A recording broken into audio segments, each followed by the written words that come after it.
As the noise fades behind me, I'm entering the silent zone at the back of Mt.doug. The resort is to my right, and the forest is to my left. I'm going to take you over the fake wooden bridges up the hill onto Upper Whittaker, through the saddle, down Whittaker, past the cave, and back via Harvest Lane. A route that I often call the saddle loop. I have brought pretty much all my friends who've ever come to run with me on this route.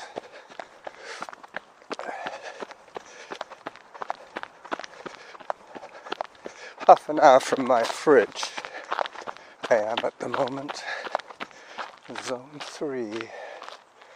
These Zone 3 warnings are coming through to me, and me alone.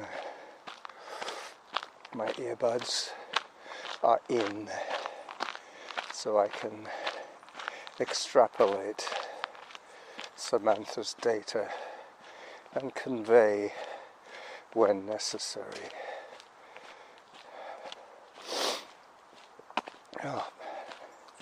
Oh man, my breathing is beginning to get better. Finally.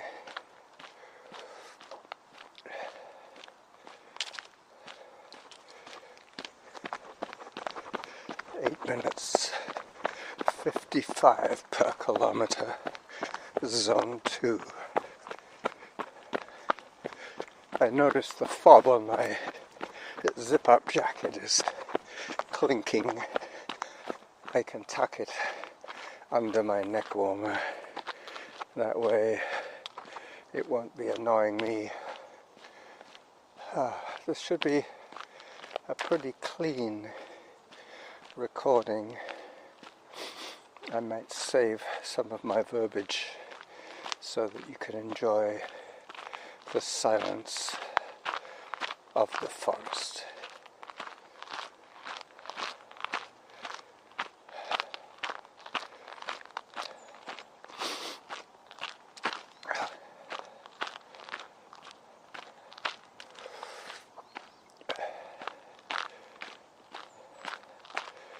Heart rate 126, Zone 2.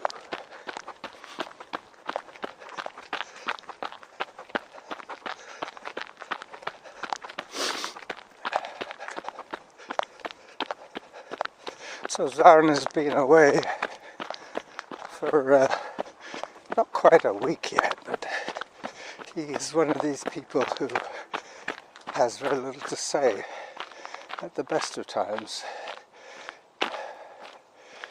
A trait he did not inherit from me. He got that from his mother, from Norma, my wife. She will not speak unless she has something relevant to say.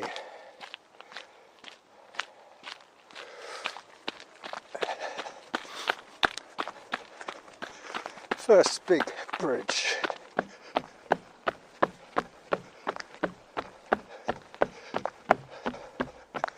A little one.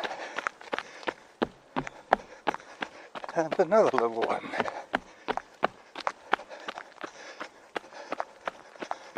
And as I commence the big climb to Upper Whittaker, I hit Zone 4. Climb, climb, climb.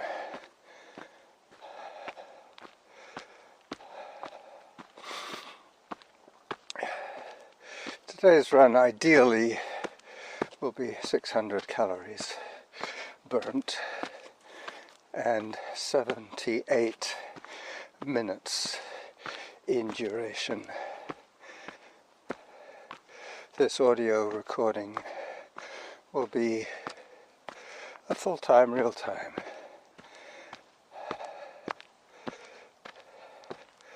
As I reach zone 4 again on this chin scraper of a hike,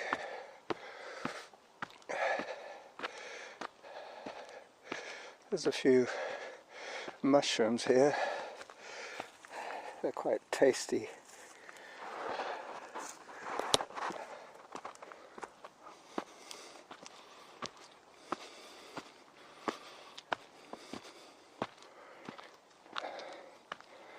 They have the fresh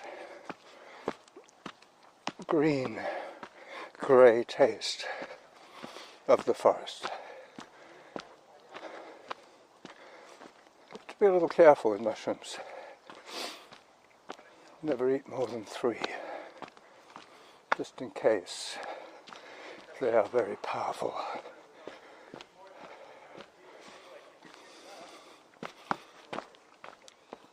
Some of them are downright dangerous.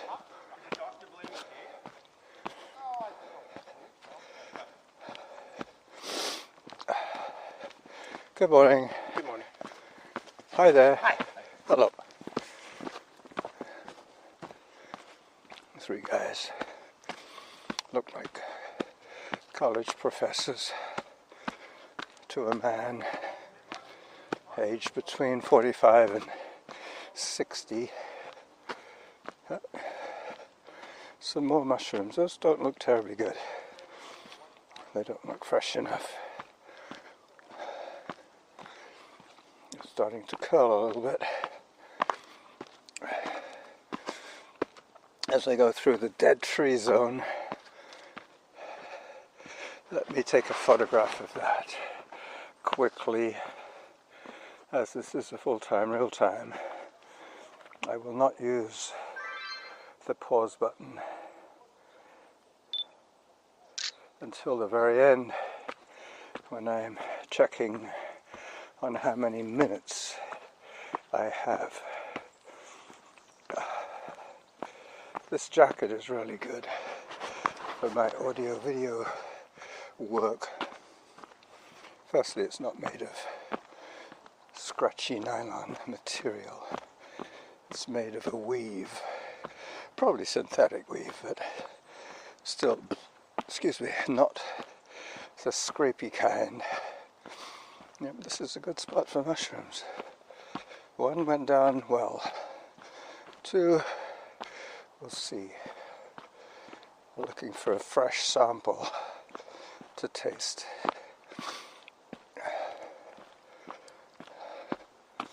Alright, a bit more running now.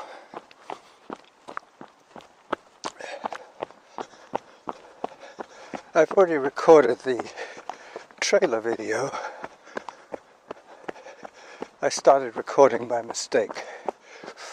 I'd taken a still shot with my point and shoot, and instead of reviewing the photograph that I'd just taken, I pressed activate record mode on the video. So hence preemptive trailer video. I'm gonna take another quick photograph here of the signage. Alright, I'm on Upper Whittaker now, approaching the Elephant Rock.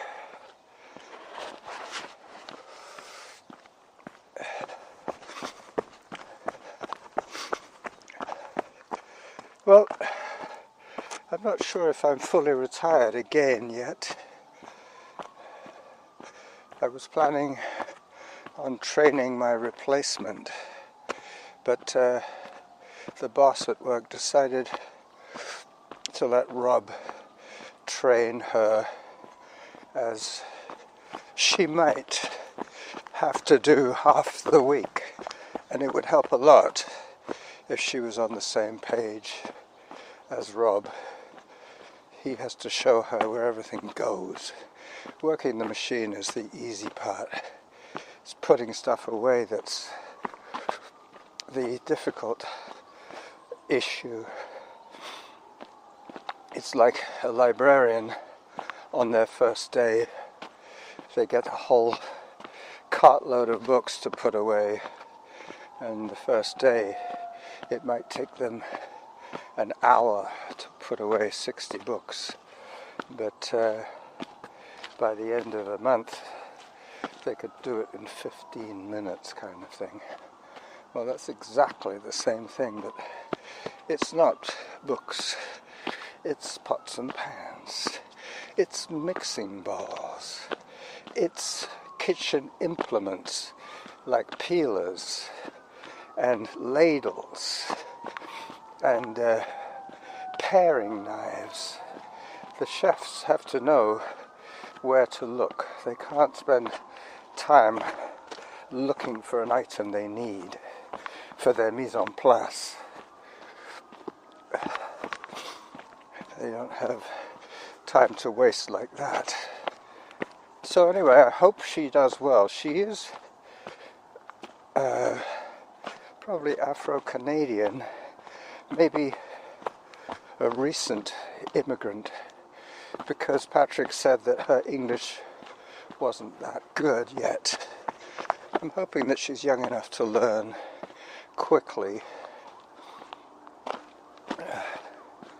With any luck, I won't have to go back to work until they get really busy.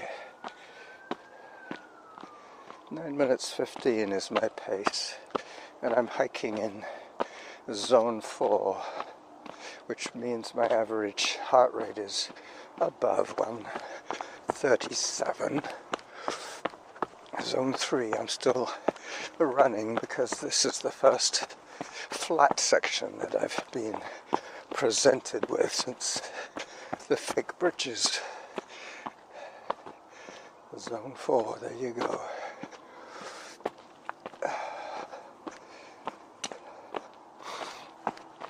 I'm beginning to wonder whether I need to pay Spreaker for the pro rate, as the only limiting factor, as far as I can see, for going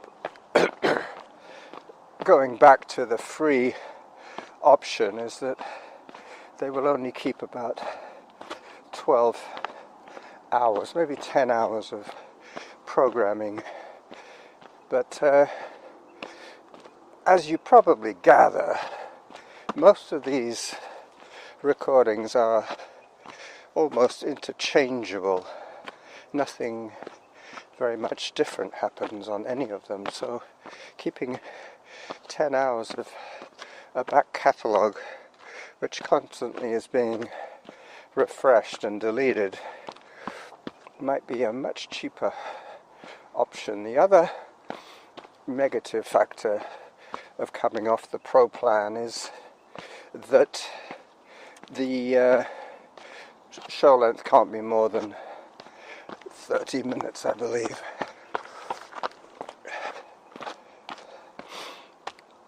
It's kind of annoying because I really don't want to have to change from Spreaker to some other platform. I have a certain following. I might actually contact them and ask them if that would be an acceptable thing for me to do. I'm sure they'll probably say, no way, Jose. But really and truly, the back catalogue is not earning me much, if anything. Mind you, sometimes I'm surprised if I go back and look at some of the earlier shows, like from 2 or 3 years ago, when I lost interest in them on subsequent weeks. I go back and look at them and they have gone from like 28, 30 hits to 70 hits. So people are catching up with me much, much later than I think. Whether those back catalogue issues are making me any money is another question.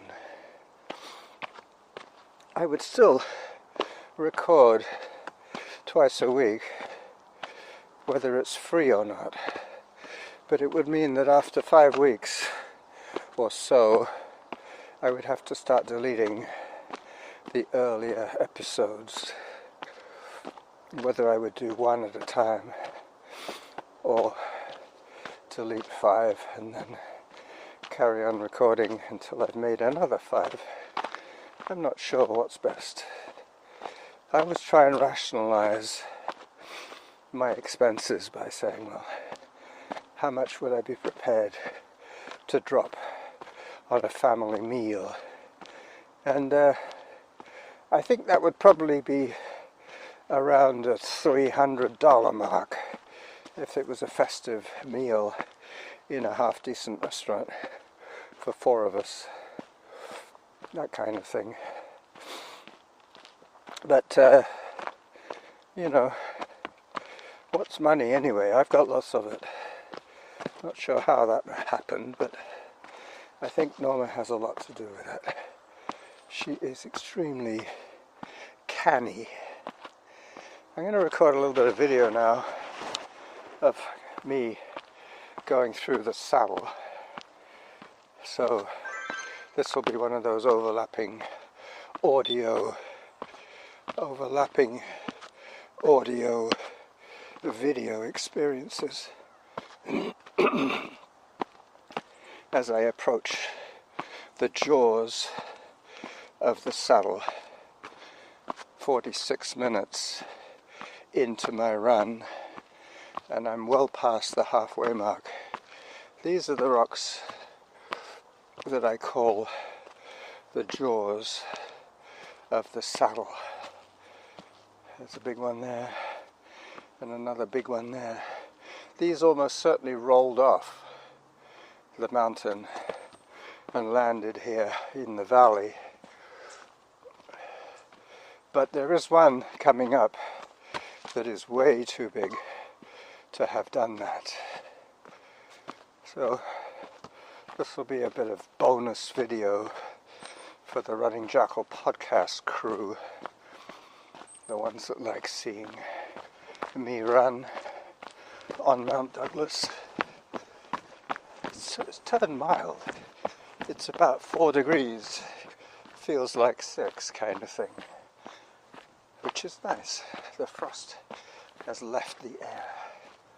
The ground is beginning to soften up a bit, and I'm just coming up to that large rock that was probably left here by a glacier. There's no way that anybody could lift that, and it's too far away from either Little Mt.doug or Big Mt.doug to have landed there by itself. I'm pretty sure it was dumped there by an ice sheet. So this is the Running Jackal saying hi to his friends as I approach the cave,